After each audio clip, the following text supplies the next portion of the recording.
Okay, I just want to ask a really tough question, and I don't expect any decent answer here.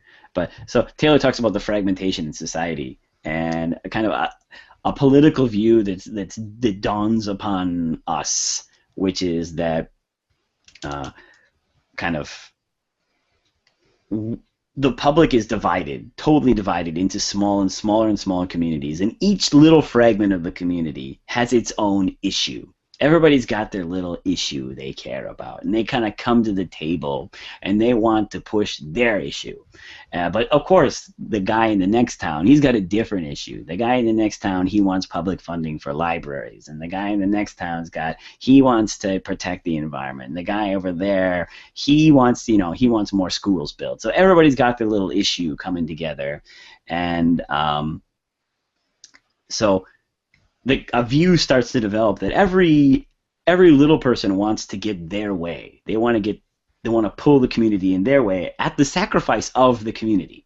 In other words, I want you guys to fork over your dollars for a new school because I want a new school over here. This is the image that starts to build up.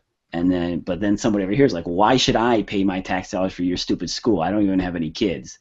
I want you to come over here and start cleaning the river or whatever. So then political change starts to seem more and more hopeless. Like it's every little person has their own little side issue, and nobody can come together on anything because everyone's got something different they want to achieve. This is kind of Taylor proposes, like maybe a way to solve this is, of course, a climate of common understanding. So like we kind of generate a consensus. So we would have come to some kind of consensus about, for example, the environment. And if we come to a consensus about the environment, then even on a local scale, like a dirty river would look like a problem for all of us. A dirty river in one town would look like a problem for all of America. We want to make America beautiful. We want to make America clean. We want to protect America from whatever. Some kind of general consensus reframes the issue as not just one little town trying to get their way at the expense of all of our tax dollars. So I just want to ask, like, what do you think? What do you think would possibly generate consensus among Americans, or even feel free to take it to Japan if you want to? Like, for example, okay, let's imagine my pet issue was something like, I think that the minimum wage should be raised. So, what's going to be my consensus building idea here? How am I going to get everyone on board with this? How am I going to make it an issue for America? Comparison to the outside. You create an enemy. Well, an enemy that must be conquered or whatnot. You would say, okay, hey, we need to raise the minimum wage because look at how much they're getting in England. Yo. We don't want to lose out to those Brits. We want to be the most humane country in the world, yeah? So let's raise the minimum wage. That would be an awesome world. We're in a competition to be the most humane. Yeah. That would be awesome. Yes.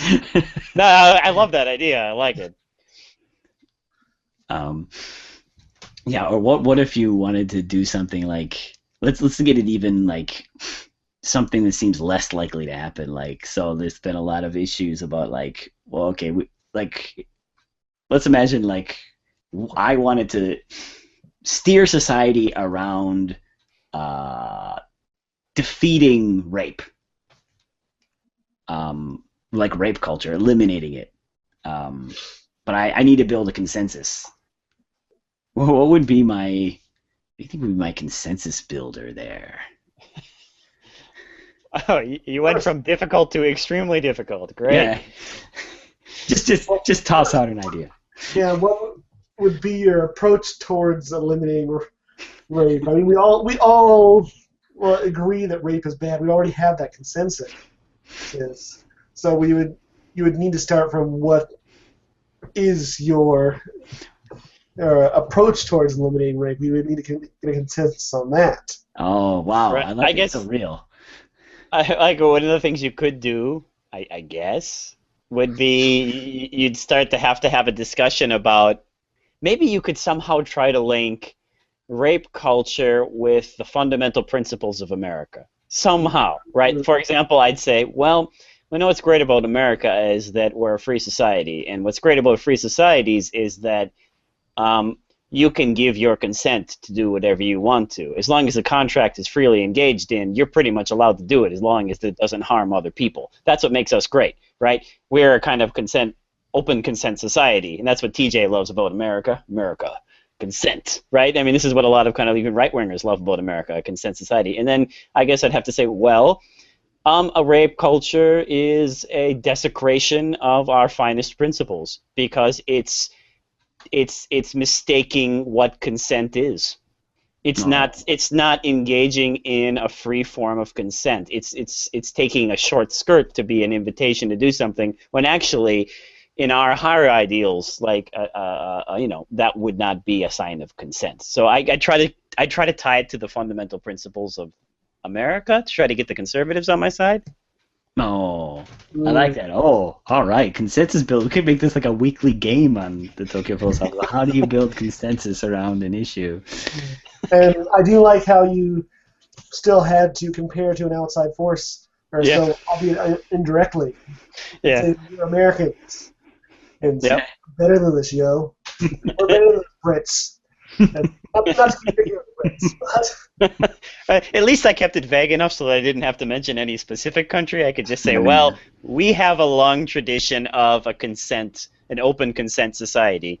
but And if I know after watching the video from what's his face, Hannibal the Victor. Hannibal the Victor, I mean, if his conception of the rape culture is a society that's kind of misinterpreting what consent is, I think it would be pretty easy to link that to one of our fundamental principles. Mm.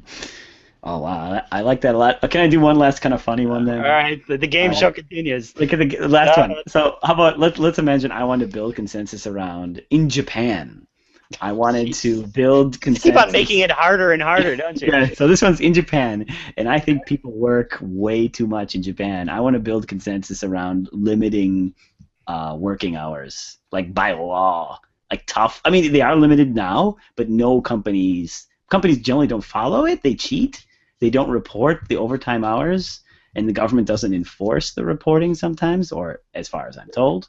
I'm not there. I don't have cameras on these guys, but I'm told the government doesn't strictly enforce the overtime hours, and they're there and they're not reporting it in order to get by. So we had these people who are working 14-hour, 12-hour days. Let's imagine I want to build consensus around the idea of limiting that to save any kind of normal society that's left that's not working all day. What would you throw out for a consensus builder there? I granted I wish this would work because my first thing I would say is get studies that link overtime to productivity. Oh, hey, that would get him, wouldn't it? It would, Well, yeah. We have those studies. yeah, that's the problem. That's the problem. We do have those studies. It hasn't worked. But that would be, of course, the first route. But the thing is, since this hasn't worked yet, and you would really have to. In Japan, you would have to somehow link overtime to destroying Japan. Uh, Right. what That's what I would have done. Oh, but continue. I want to hear your idea. Uh, I have two ideas of my own, but if you want to go. what if it was Kizuna?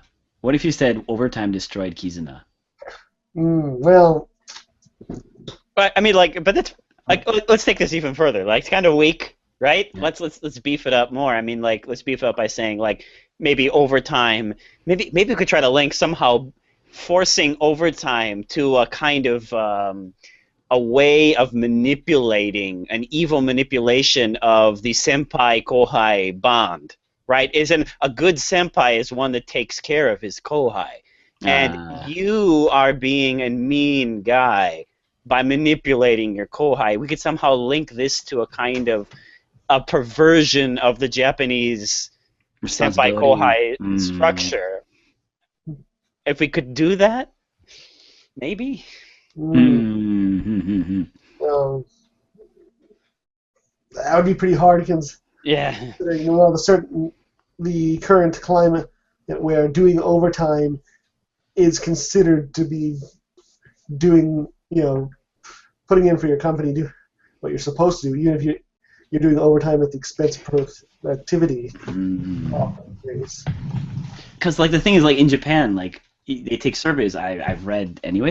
I've read some of these surveys. Like they take surveys. They say which do you value more, work or home? And these guys, these salarymen, they answer home.